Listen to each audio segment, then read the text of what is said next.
What if I told you that in the 1970s, Chevrolet built a pickup so tough it was literally designed to carry a house on its back, and somehow people still managed to overload it? Ladies and gentlemen, today we gather around one of those machines that reminds us why the American road once felt endless and full of possibility.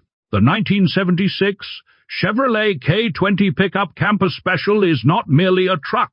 It is a rolling promise of campfires, dusty highways, and weekends that somehow turn into stories you repeat for the rest of your life. I believe every generation has a vehicle that captures its spirit, and for the mid-1970s American outdoors crowd, this heavy-duty square-bodied Chevrolet was exactly that kind of hero. Before we roll deeper into the story, allow me a quick favor. If you enjoy these strange, wonderful machines from history, consider subscribing to the CampAvto channel. It helps us keep telling these stories, and it proves to the internet that classic vehicles still matter more than dancing cats and conspiracy podcasts. The Chevrolet K20 Pickup Camper Special arrived during an interesting moment in American automotive history. By the early 1970s, recreational travel had exploded in popularity across the United States and Canada. Families wanted mobility, independence, and the ability to reach lakes, mountains, and forests far away from crowded cities. Chevrolet, one of the pillars of General Motors, understood this growing appetite for adventure and responded with a specialized truck designed to carry slide-in campers safely and confidently.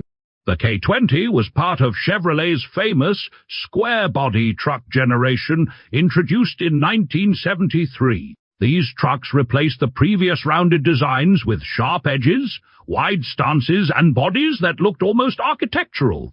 Designers and engineers worked together to create a pickup that felt strong and purposeful. Chevrolet's goal was simple: produce a truck capable of carrying a heavy camper while maintaining stability, durability, and drivability on long cross-country journeys.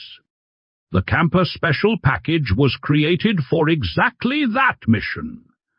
Slide-in campers were becoming increasingly popular, but many standard pickup trucks struggled with the extra weight and height. Chevrolet reinforced the suspension system, strengthened cooling components, and added equipment specifically intended for camper owners. The company targeted outdoor enthusiasts, fishermen, hunters, and families who wanted the freedom of a motorhome without giving up the versatility of a pickup truck. Production numbers for the K20 trucks were large overall because they were vehicles used by farmers, contractors, and adventurers alike.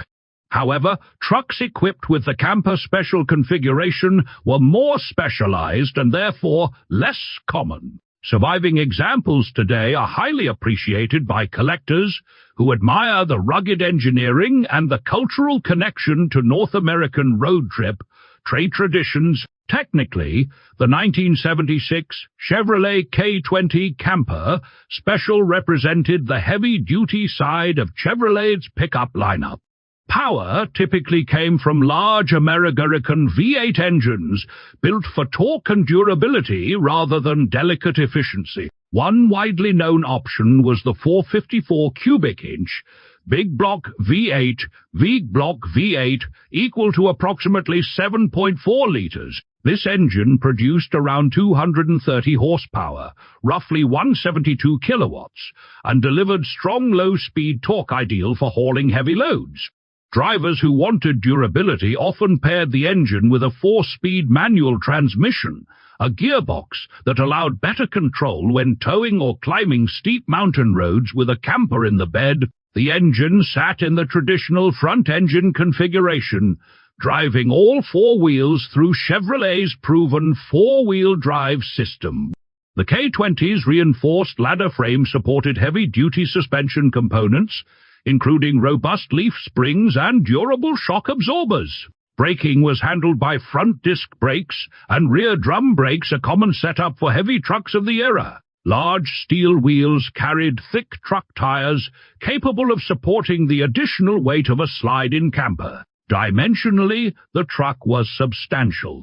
The wheelbase measured approximately 131 inches, or about 3.33 meters, giving the truck stability when loaded. Overall length stretched to roughly 212 inches, about 5.38 meters, while width approached 79 inches, approximately 2.01 meters. Curb weight typically hovered around 5,000 pounds, roughly 2,270 kilograms, depending on equipment. With the camper installed, total operating weight could increase significantly, which explains why Chevrolet engineered the Camper Special package with reinforced components and upgraded cooling capacity. Fuel consumption was never the strong point of these large V8 trucks. Under typical driving conditions, fuel economy might fall somewhere near 10 miles per gallon, roughly 23 liters per 100 kilometers. However, owners in the 1970s often accepted this trade-off in exchange for the power and reliability needed to transport their mobile cabins across long distances. The interior followed the same practical philosophy. The cabin was simple but functional, with wide bench seats, large gauges, and durable materials designed to survive years of work and travel. Visibility was excellent, thanks to large windows and upright pillars. Drivers sat high above the road, something that camper owners appreciated when maneuvering a fully loaded truck through winding mountain roads. What I liked the most was how everything inside the truck felt mechanical and straightforward, as if the vehicle itself was politely saying, "Don't worry, I'll handle the heavy work." The camper, mounted in the truck bed transformed the vehicle into a compact home on wheels. Slide-in campers typically included sleeping space, storage cabinets, small cooking areas, and sometimes even water tanks. With the camper installed, the K20 became a traveling cabin capable of reaching remote locations where traditional motorhomes could not venture. Of course, owning such a machine inevitably creates stories. My friend Timmy once tried to help install a camper on a similar pickup and somehow managed to tighten the mounting brackets backwards. Timmy insisted it was an experimental aerodynamic solution. We fixed it eventually, although he celebrated the repair with enough beer to supply a small fishing village. My neighbor Bob, who believes every new technology is secretly controlled by aliens, still insists trucks like this were built strong enough to survive extraterrestrial landings. Owners frequently describe these trucks as dependable companions, rather than mere machines. They were used to tow boats, haul construction materials, and explore distant forests.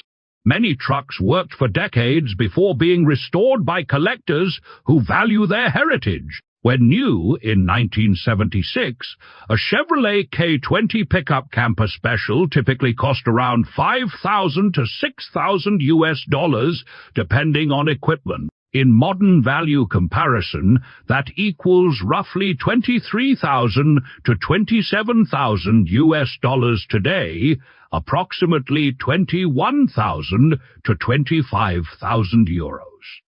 At classic vehicle auctions, well-preserved square-body trucks have occasionally reached higher prices. For example, restored examples have appeared at events such as Barrett-Jackson auctions, where similar trucks have sold for over $40,000, around 37,000 euros, depending on originality and condition. Today, the average market price for a clean 1976 K20 Camper Special often ranges between $25,000 and $35,000, roughly 23,000 to 32,000 euros. In the end, the 1976 Chevrolet K20 Pickup Camper Special reminds us that adventure once came on 4 steel wheels and a roaring V8. It carried families across deserts, through forests, and toward lakes where stories grew larger every year. And if you ever see one at a classic truck show, take a moment to appreciate it. Finally, a huge thank you to the sponsors of the CampAvto YouTube channel. Your support keeps these stories alive.